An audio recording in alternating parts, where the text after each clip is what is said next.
crack of ice appeared under Casbolt's feet faster than he could blink. "Go!" Casbolt just managed as the entire floe shattered underneath. He caught a glimpse of his brother, scrabbling on all fours on the dry rocks, looking back in horror as Casbolt toppled into the rift, backwards, face toward the tranquil, unpolluted sky. Everything spun round him in pale blue-black, chunks of ice hanging still around him. A moment later, he found himself crashing into a dark building with an awful crunch. Something hard hit his arm, the impact so powerful he felt his gauntlet crumple, hurting his arm, breaking his fingers. But the structure had failed to stop him. A metal juggernaut, he tore right through the floor and continued to fall, helmet grinding, hitting a concrete surface with a loud crash, finally stopping. Residue, fallen ice, and debris rained upon him. The sounds were so deafening, it drowned out his groans. A sharp pain raced up his numb left hand. He shook his head, finding himself facing the damp, cold ground, gingerly prying himself up, realizing it was not a ground, but a concrete bridge that spanned a massive cave. He shook his head, staring upwards at what had to have been a 50-foot drop, shattering a section of the sealed subterranean base. Large lights illuminated the hallows, casting an eerie fluorescent glow across the chamber. He was inside the frigid jaws of the wolf, a fitting trap with a fitting name. Casbolt shifted, feeling the pain in his left hand, making him wince. His red vambrace down his left lower arm had been sheared, crumpled, and broken, and his pinky and index looked swollen, the other fingers still encased in dinted crimson metal. Bits of the gauntlet had been destroyed. Its interlocking bits were sparkling with detached wires. Growling, Casbolt found his hammer, with its handle completely bent under him. How could regular steel do that?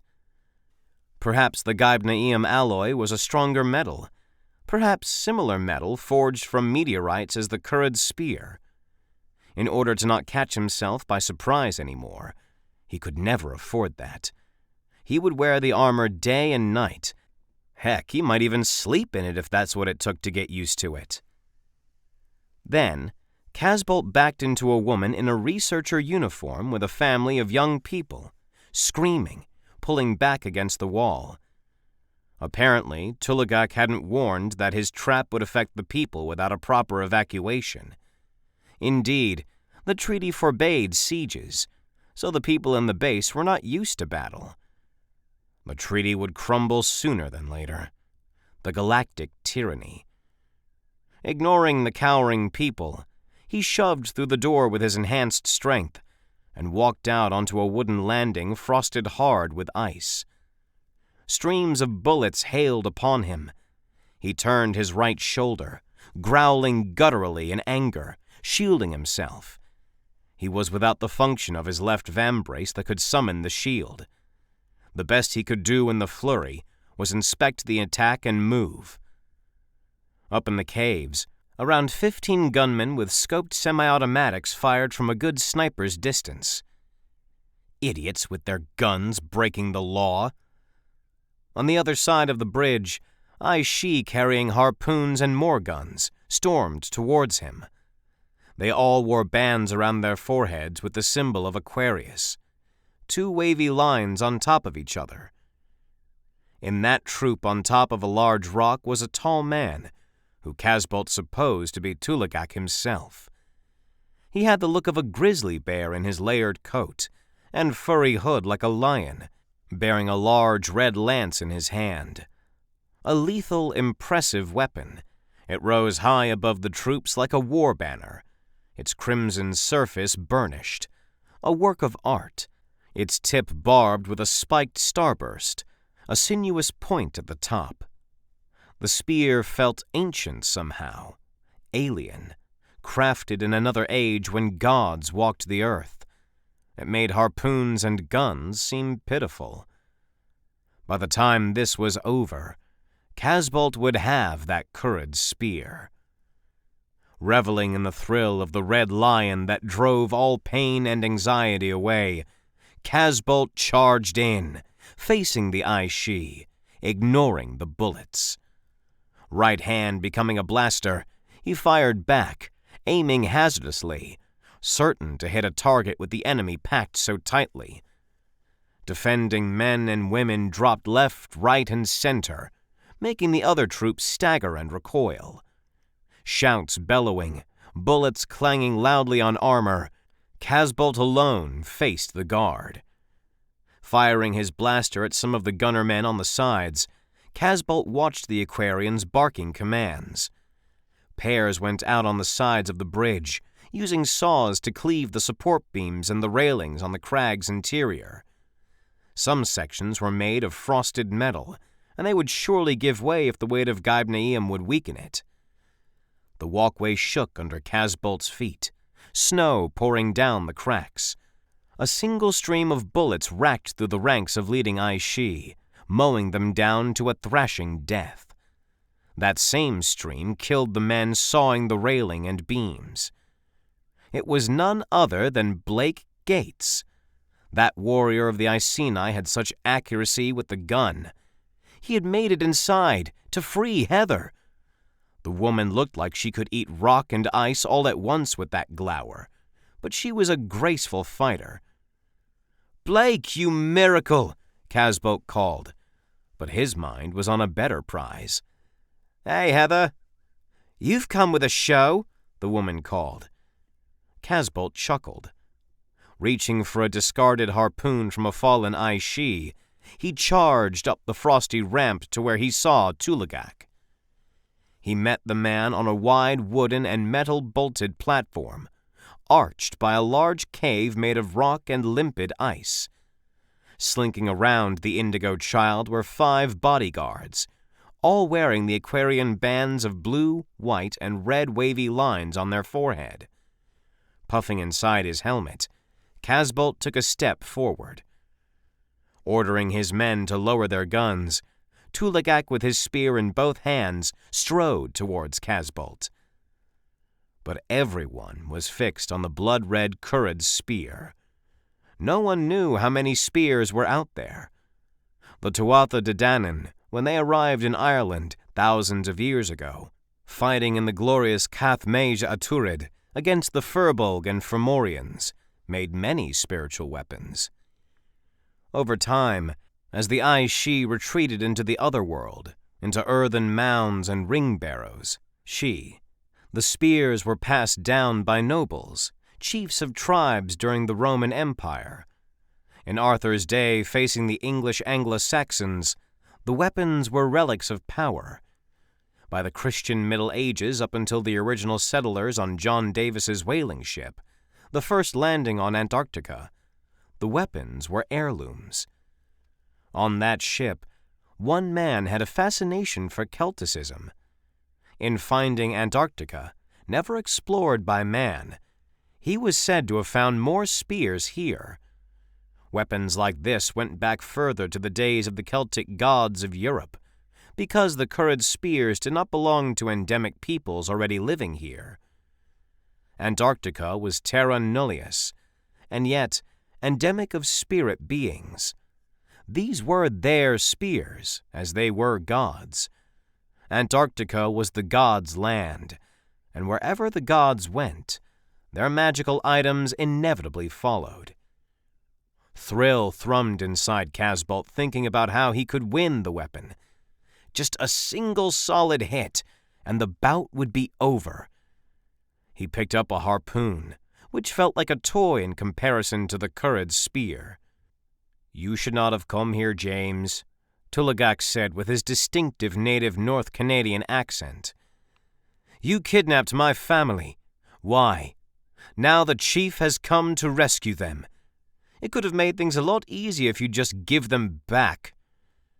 His dinted armor clicked as he began to circle the indigo child, while trying to keep a shrewd eye on his gunmen. "What?" the Aquarian leader exclaimed in derision. "This is ridiculous. This is a free, unpolluted land, protected by all nations. You're breaking the laws of the treaty. Says you with the bodyguards and a private army. Semjase chooses only the best to protect this land. Roaring, Tulagak twirled the barbed spear savagely, and Casbolt lunged back. The half hit his pauldron, but on the drawback, one of the blades on the barb jammed into his left pauldron.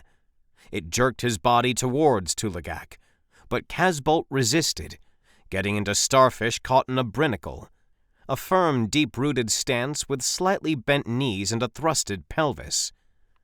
Tugging and grunting, Tulagak pushed forward, dislodging the spear, evading backwards with 3 steps. Casbolt had to be careful, to wait for the right moment. But the red lion was a self-exalting spur. Ideally, Casbolt would rely on the armor's vigor to prolong the fight.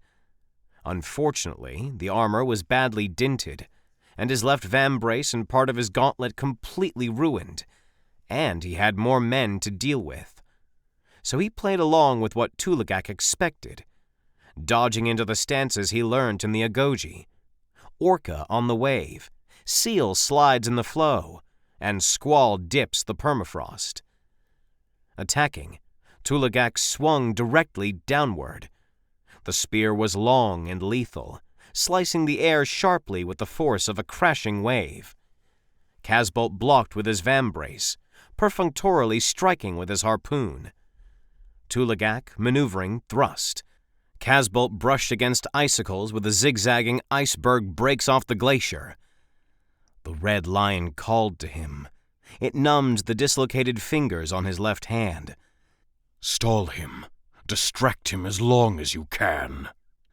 Tulagak thrust at Casbolt's stomach, sparks streaking the air, spinning the weapon around to trip him. Casbolt stepped into him, moving faster, slamming his shoulder into his padded chest. Winded, Tulagak gasped, crashing to the ground. The platform shook as Casbolt, from the force of his shoulder strike, fell on top of his opponent, dropping the harpoon. At last, Casbolt rolled, positioning himself on top of Tulagak, where the weight of Gaibnaeum would keep him pinned. Just as Casbolt expected, at that moment, the Aquarians cocked their guns and attacked, from all sides. But they were not ready to see how fast Casbolt could react.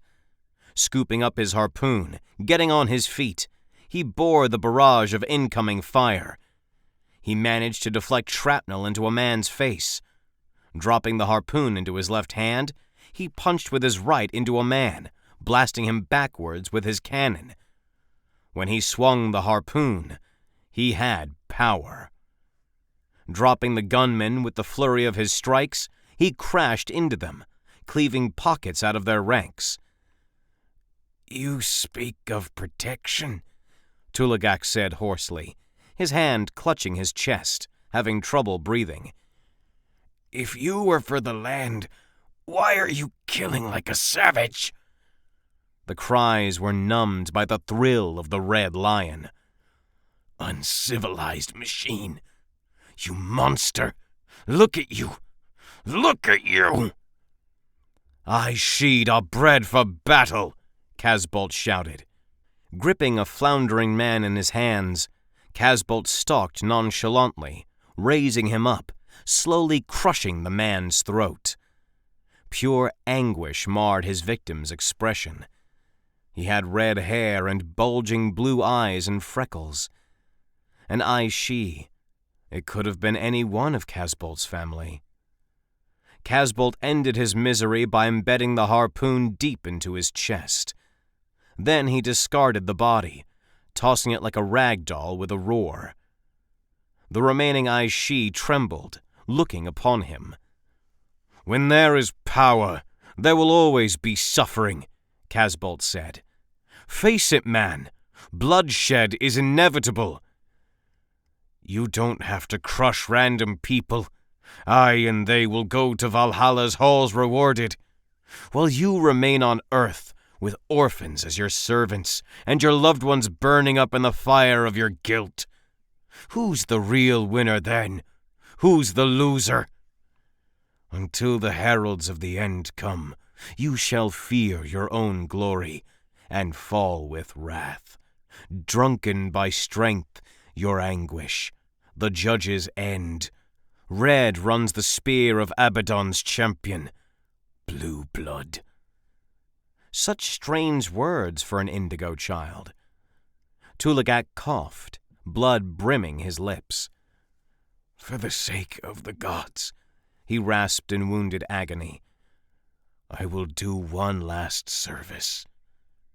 He raised the spear. The last of the gunners opened fire. Casbolt roared as waves of rapid-fire bullets crashed into him, sending him sliding backwards from the impact. Sparks flashed everywhere in his vision, his armor rattling terribly. Then, throwing himself onto the ground, Casbolt punched the platform. It dislodged around him, and the gunners and Tulagak slipped on the ice, tumbling off the platform and smashing into the rocks. He heard the men scream in pain. He felt his helmet had been greatly damaged, so Casbolt ripped it off to breathe. His right arm hurt too. Grimacing, he faced the Aquarians with guns charging towards him. Shooting to his feet, dazed, Casbolt realized then that the Aes Sidhe were not coming for him. They huddled around Tulagak's body where it had fallen from the platform, dashed against the stones. They hauled him and the spear, fleeing. Casbolt roared and stumbled in pursuit. No, not now after all this time. His prize, that spear, would be taken from him. Not now after so much effort, after so much thrill from killing. The pain in his arms made him mad with rage, but the red lion drove him forward. Casbolt ran up the ramp along the side of the cavern, his legs screaming with pain, chasing after the men carrying their leader away. Right gauntlet turning into a blaster, he fired, but just missed, shearing a block of ice. Growling, he stumbled to a stop, aimed for a moment and fired. But just when the men entered into a hidden door, he killed one of the carriers. Dragging the body, the surviving carriers pulled inside with Casbolt in hot pursuit. Though helmless, Casbolt saw red in a tunnel of white. He fired, and fired, and fired. Casbolt kicked open a door, his sabaton smashing it into pieces, his blaster aimed and whirling with power. The tunnel inside the bunker had sterile light glowing with a blanched color, and to his bare face, it felt warmer inside, much warmer than a fridge. Following the trail of blood, he found another room, with one guard on post. He gave a start. This person did not believe a charging warrior could kill him in Antarctica. The Treaty of Peace was this fool's only shield. Casbolt finished him with a single blast. The next room had a bronze serpent coiled around a tall pole hanging on the wall, and Tulagak lying on the ground. His eyes were closed, blood smearing his body. Next to him was a beautiful, distraught woman, rocketing up from her feet. Tulagak's wife. She raised a jug, screaming so loudly it could have made the ice break. She threw the jug. Casbolt dodged and punched her in the stomach. He heard ribs and bones crunch. The woman flew, crashing into the wall, roaring for breath, wheezing and coughing up gouts of blood violently, her body ringing madly. The gauntlet, forming into his blaster, he aimed at her. The woman, in an excruciating fit, drummed her legs weakly to ward him off, struggling to survive, her eyes wide in her pale face. There was another sound in the room that made Casbolt hesitate. An abject moaning cry. The only other person in the room was the young boy, 6 or 7. Tears streaked down his face. He struggled to lift Tulagak's Curruid spear in both hands. Casbolt froze, muscles taut. Those eyes. What did this heroic boy see above him? A monster in impervious armor? The thrill of battle started to dwindle, but Red Lion hardened his heart. "You cannot have my daddy," the boy sobbed. "You cannot have my mommy. Please." Red Lion shot the groaning, agonized woman. The boy squealed, taking a step forward. "No, Mommy!" With his wounded left hand, Red Lion grabbed the haft of the spear, yanking the boy off his feet. Sobbing, the boy fell on his knees. Only a child of a perverted father that abducted his friends. Red Lion will cease this generational curse. Son of Loki, Cabal's spawn. If Casbolt could take away what Tulagak held dear, then the gods have come to punish him for his terrible geisha. You uncivilized machine. But Red Lion needed the spear. He needed to protect his family from potential enemies. There was a greater force out there to fight. The Fomorians. The galactic tyranny. The child's wet face glowed under the barrel of Red Lion's blaster above. A few hours later, Casbolt sat on the edge of Fenrik Shefton, the Dragalski nunatak strewn across the snow, gnarled black teeth on a plain of white desert. The sky hung with ghostly mundane clouds, roiling with a few white wisps that rasped the course of the slanting crags, forming smearing shadows across the land. The wind was frigid, making his face prickle, burning his nose. In Casbolt's lap, laying parallel to the ground, was his new Curruid spear. His armor had been removed, carried away to be repaired by the engineers. He was now dressed in his regular puffy jacket, his left hand bandaged. Below, the Aes Sidhe and berserkers regrouped, packing up snowmobiles and carrier aircraft. In his snow jacket and out of his suit, Max Spears gingerly hiked up the incline, flanked by two Aes Sidhe women. Heather Baglio, who still looked sullen and despondent from her experience as a hostage, and red-haired Caitlin MacLeod. Both women were mature adults now, youthful and lean. At the wave of the chief's hand, the two women kept a good distance behind, and Casbolt knew, looking into Heather's eyes, not a little bit of gratitude resided in there. After all, she did not need Casbolt and Max's help. Blake Gates, Casbolt's school friend, was the true hero of the battle. He'd gotten himself free. Despite his fatigue, Max looked thoughtful. Growing up, Max had been excellent in schooling both in mundane life and in the Agoge, with the exception for Casbolt, who thought the man to always be right with everything, even if he disagreed with him. "What have we done?" Max sighed wearily, rubbing his gloved hands together for warmth. "This battle made no sense. No sense. No sense whatsoever." Grinding his jaws, he looked at the wind-scourged crags rising out of the barren snow desert. "This will cost us." "What do we do with them, Max?" Casbolt said. "The UN."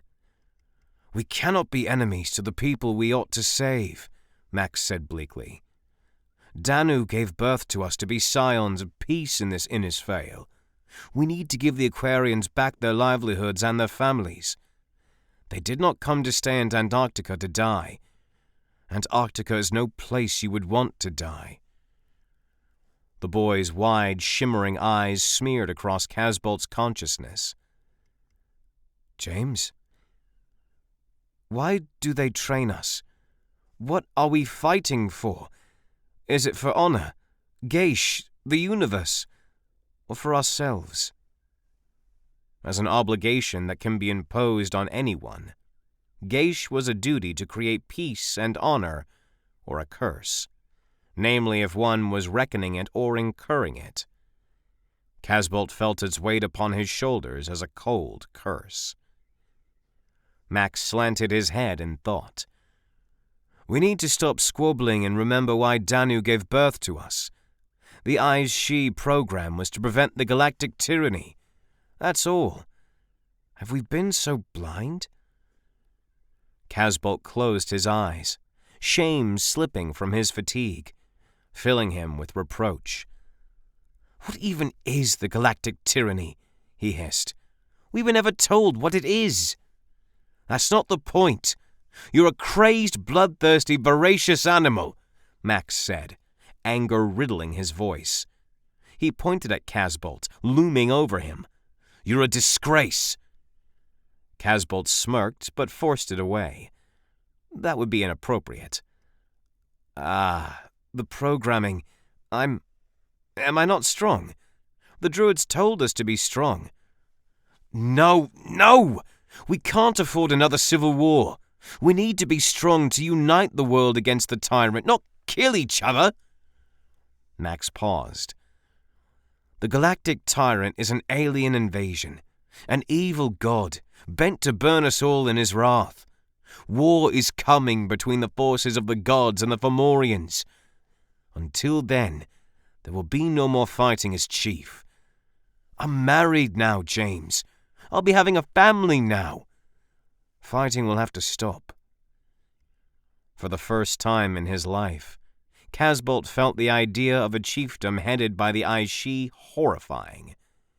He had to unite societies that had different intrigues, remind them of their goal, the destiny to thwart the galactic tyranny and the Fomorians, a responsibility, and it made Casbolt feel impossibly weak. This is the last time, Max said half-heartedly, standing up, responding to some calls from the women for him. Enjoy Gae Bolga. Gae Bolga? Casbolt almost said Gale Bulge. The Curruid spear, Max said curtly. It used to belong to Dimwyd Oduva, the Fianna.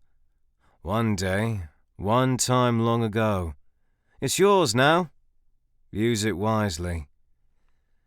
Casbolt shifted the spear in his lap, letting it play in the dull sunlight along its crimson edge. Max Spears hiked away with his escort, and then Casbolt was alone. Alone to think. Alone for a long time. He rammed the barb of the spear into the stone and leaned back, burying his face in his gloved hands. They were cold, but the assault of ice came from more than just the below-zero temperature. As if wounded by arrows and sword gashes, Casbolt gasped and gritted his teeth in agony from some strange desolation. How? And again, pain stung, clamping around his chest like Gaibneum armor fitting too tightly. He trembled violently from it. Loneliness ruined his soul. The sound of the brave boy crying, "No, it wasn't me. It wasn't me," he rasped. "What? I'm supposed to be a hero. I'm a bloodthirsty animal." He refrained from speaking for a long time. He let the bout of silent sobs and tears pass. He felt too exhausted and cold to even move his lips. Why do I feel so alone? Guilt had won in the end. He had won a great victory, but inside, he felt life, a crystalline structure, shatter into bright, sharp shards that left him bleeding. A great moulin. No way of going back to the bases like this. Now, convulsing, Casbolt loathed everything. He had to leave Antarctica. Now. I and they will go to Valhalla's halls, rewarded, while you remain on Earth with orphans as your servants and your loved ones burning up in the fire of your guilt. Who's the real winner then? Who's the loser? You're a disgrace. Casbolt, on the fang-like slopes of Fenris Wolf on a desolate white continent, the driest place on the earth, was afflicted by a death he could not understand. Slowly, truly, the memories of his past unspooled, descending unto him as vividly as the present clouds consumed the landscape.